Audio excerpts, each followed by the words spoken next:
अस्सलाम वालेकुम, welcome to मानी क्लासरूम। और आज के इस क्लास में हम लोग CS 201 लेक्चर नंबर 19 को पढ़ने वाले हैं, इंट्रोडक्शन टू प्रोग्रामिंग के इस सीरीज़ में। लेक्चर नंबर 19 में हमारे पास जो है वो फाइल हैंडलिंग की है, लेकिन जो प्रीवियस लेक्चर में हम लोगों ने फाइल हैंडलिंग देखी थी वो थी sequential file handling. But lecture number 19 से हम लोग रैंडम एक्सेस फाइल हैंडलिंग को देखेंगे। इसके अंदर भी वही तमाम कॉन्सेप्ट्स इस्तेमाल होंगे। कुछ 4 एक फंक्शन है जो हम इस लेक्चर में पढ़ेंगे, उन्हीं के ऊपर ये पूरा लेक्चर आपका कवर अप हो जाएगा। तो जल्दी से हम लोग बढ़ जाते हैं, रैंडम एक्सेस फाइल को रीड करते हैं।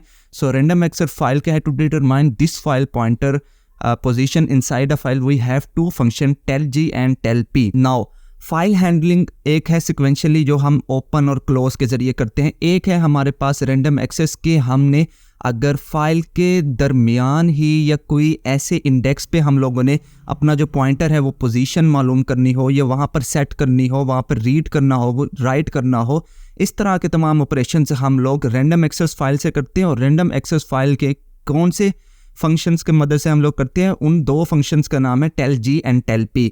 नाउ टेल-G जो है वो हमारे पास रीड करने के लिए इस्तेमाल होता है, यानी कि गेट पोजीशंस के लिए इस्तेमाल होता है, और जो टेल-P है ये हमारे पास पुट यानी कि राइट पोजीशन करने के लिए इस्तेमाल होता है। ठीक है, एक राइट के लिए होगा और दूसरा फंक्शन रीड के लिए होगा।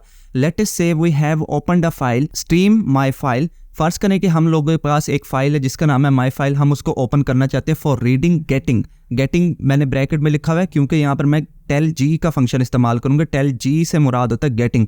माय फाइल डॉट गेट अगर मैं करूंगा तो हमारे पास जो पोजीशन आएगी, अच्छा ये बात याद रखें, ये तमाम के तमाम हमें पॉइंटर रिटर्न करते हैं, तो पॉइंटर से मुराद position. Now it give us the current get position of the file pointer. तो ये हमें क्या रिटर्न करेगी? करंट पोजीशन रिटर्न करेगी उस फाइल पॉइंटर की। मतलब ये कि आपकी फाइल के अंदर वो जो इंडेक्स है इस वक्त किस जगह पर मौजूद है, उसको एक्सेस करने के लिए हम लोग टेल-G का फंक्शन यूज़ करेंगे। सही है। फॉर एग्जाम्पल मेरे पास जो फाइल है उसका इस टाइम इंडेक्स है 4, तो जब मैं ये फाइल माई फाइल डॉट टेल-G लगाऊंगा तो मुझे रिटर्न क्या करेगा? 4 रिटर्न करेगा, राइट। इसी तरह हमारे पास जो सेकंड फंक्शन है वो है tellp return the current write position in the file. Tellp हमें क्या रिटर्न करेगा? Write position in the file. Write position मतलब कि जहां पर अब मुझे राइट करना है, मतलब ये कि मेरे पास जो फाइल है उसके अंदर फर्ज करें कि मेरा नाम भी लिखा हुआ है, मेरा एड्रेस भी लिखा हुआ है। अब मैं चाहता हूं कि वो जो मेरा नाम है उसको मैं चेंज करके अपने नाम को चेंज कर सकूँ। तो इस तरह से मैं राइट पोजीशन को एक्सेस सबसे पहले करना पड़ेगा मुझे, देन वो मुझे ओवरराइट करूंगा ना। तो मैं उस करंट राइट पोजीशन को किस तरह से एक्सेस करूंगा? वो मैं टेल-P की मदद से करूंगा। और एक लास्ट में ये बात आप लोग याद रखें कि ये जो दोनों फंक्शन है ये हमारे पास रिटर्न करते हैं लॉन्ग नंबर से मुराद लॉन्ग हमारे पास डेटा टाइप है C लैंग्वेज के अंदर, जैसे कि इंट है, फ्लोट है, कैरेक्टर है और स्ट्रिंग है। इसी तरह से जो बाकी डाटा टाइप्स है, बट लॉन्ग भी हमारे पास एक डाटा टाइप होती है। शॉर्ट और लॉन्ग आप लोगों ने नाम सुना।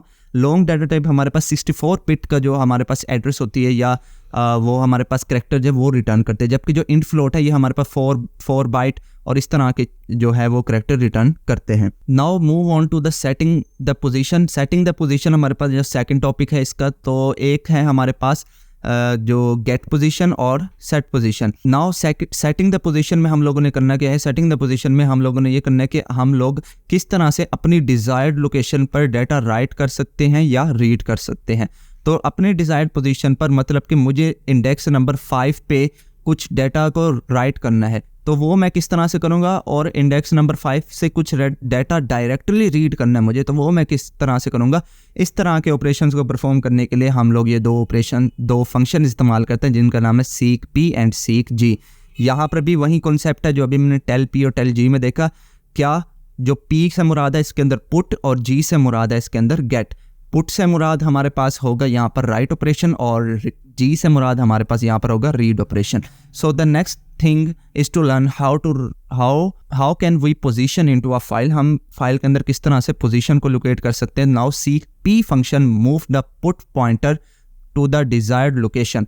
seek-P फंक्शन हमारे पास क्या करता है? जो हमारा पुट पॉइंटर होगा यानी कि पॉइंटर, उसको हमारी डिजायर्ड की गई लोकेशन पे जाकर पॉइंट आउट कर देगा। जैसे कि मैं चाहता हूँ कि पॉइंटर इंडेक्स नंबर 5 पे जाके हमारा पॉइंटर जब स्टॉप हो जाए, तो मैं ये काम seek-P की मदद से करवाऊंगा राइटिंग पर्पस के लिए फॉर राइट ऑपरेशन। ठीक है, ये हमारे पास राइट ऑपरेशन के लिए इस्तेमाल किया जाता है। इसी तरह बिल्कुल seek g function move to get pointer, मतलब कि अब कुछ मैंने रीड ऑपरेशंस परफॉर्म कराने किसी भी स्पेसिफिक लोकेशंस पर, तो उसके लिए मुझे क्या फंक्शन इस्तेमाल करना होगा, seek g function move the get pointer to the desired location for read operations. Now एक दफ़ा अब मैं आपको इसकी समरी बयान कर देता हूँ। चारों फंक्शन जो हमने पढ़े, एक tell P, tell G, tell seek P and seek ji.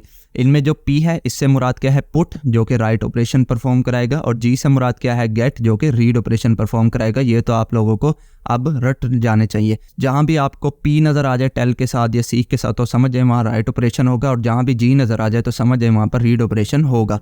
So tell p operation return the current write position in the file.